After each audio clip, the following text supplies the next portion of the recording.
Hey, this is Zach Waldman, the restaurant magician. How would you like to book more gigs, make some money with your magic tricks, and have a great time?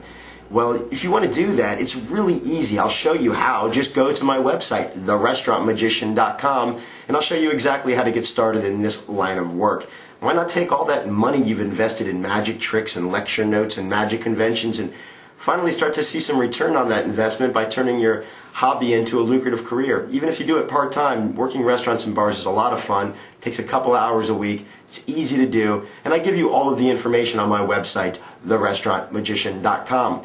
Today I want to address an issue. People call me, they email me, they have questions about working restaurants and bars, and it seems like they want a definite yes or no answer, or they want a definite answer to their question. As a matter of fact, I've even posted articles in the magic forums giving advice, and I'm always careful to say, many times, or oftentimes, blah, blah, blah, blah, blah. And then members will, magicians will get in there and say, that's horrible because da, da, da, da, da, da, da, da. And I have to remind them that I didn't say this is always the case. I didn't say never do this. For instance, at one of my very high-end restaurants, I don't make cold approaches. They don't want me to. The way I have it worked out with the management is that I'm a premium service there for their VIPs. This is a very expensive restaurant, a lot of celebrities, lots of rich people, and they like having me as an exclusive thing, as an exclusive tool. Not that I'm a tool, don't call me a tool.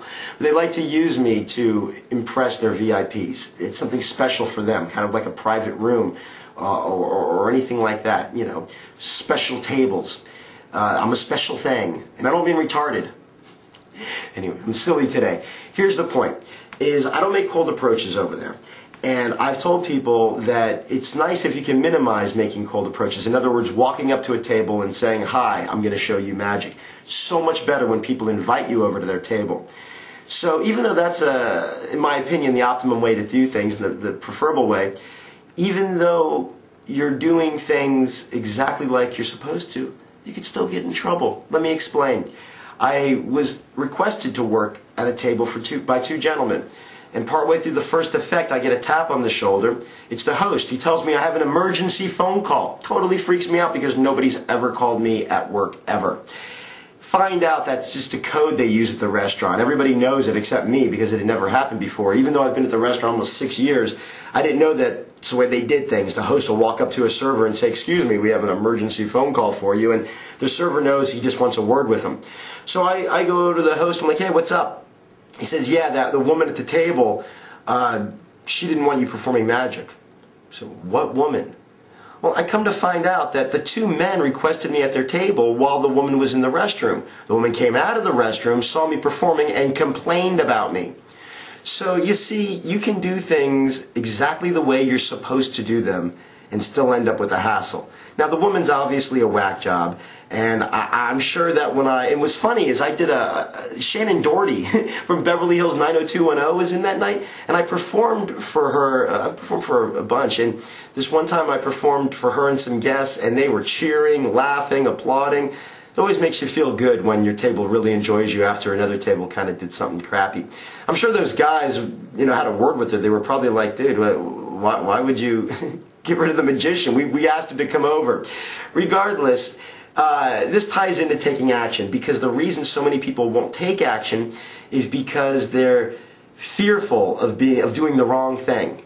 Let me give you an example. Let's say you put on a suit and tie, you're about to leave for work, you're on time, and your wife stops you and says, you're not going to wear that tie, are you, with that shirt? Well, you were going to, but now you go back upstairs, change your tie. Now you're wasting time over something that's really not that big of a deal. I'm not saying you shouldn't look good, but now you've gone upstairs, you second-guessed yourself, you felt fine, but now that she's pointed out your tie is ugly, you're a little self-conscious, and now you're wasting time changing the tie instead of going to work and being on time. This happens all the time with magicians because they decide, oh, I'd like to become a professional magician, but then they think about getting rejected or doing the wrong thing. And they don't do anything. It's paralysis.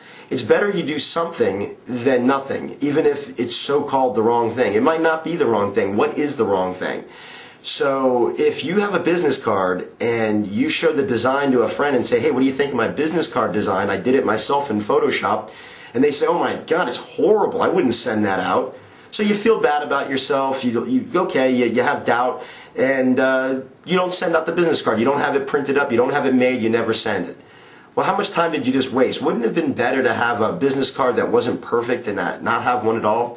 So don't let self-doubt, second-guessing, insecurity, or making everything perfect, having all those circumstances that everything is just perfect before you do it. Because if you wait for it to be perfect, it'll never happen. So the lesson today is this. Don't worry about what other people think about you. Don't worry about doing the right thing all the time. Don't worry if you want to become a restaurant magician and you're wondering, how should I approach a restaurant and ask for the gig? Just go approach them and ask them for it. There's the right and the wrong way, supposedly. There's definitely advice. But what it really comes down to is it's better that you approach them than that you got it 100% correct by whoever's definition that might be. I hope I didn't belabor the point.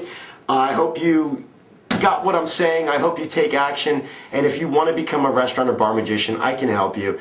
I guarantee it. I guarantee if you do what I tell you to do, you'll have a great time, make some extra income doing restaurant and bar magic. Just go to my website right now, therestaurantmagician.com. Don't forget therestaurantmagician.com. Go there. I'll help you out. Have a beautiful day, and look for some more restaurant tips from me in the future.